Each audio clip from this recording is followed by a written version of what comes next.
Higher secondary school में sports weak की शुरुआत कई वही। CFC स्कूल मैनेजमेंट प्रिंसिपल साईं अब्दुल हादी चोलियानी पारां पहिरें ॾींहं ते शागिर्दनि में क्रिकेट मुक़ाबलो करायो वियो। हायर सेकेंडरी स्कूल इंतजामिया 6हीं खां 9हीं क्लास ताईं शागिर्दनि में 12 टीमुनि ते मुश्तमिल क्रिकेट मुक़ाबलो करायो।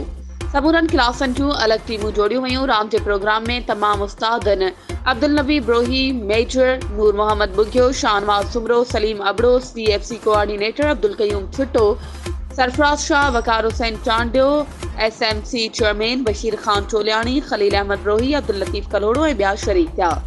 जॾहिं त रांदि खे तमाम शागिर्दनि ख़ूब इंजॉय कयो। शाइकीन रांदि में बहितरीन कारकर्दगी ॾेखारींदड़ रांदीगरनि खे इनामनि सां पिणु नवाज़ियो।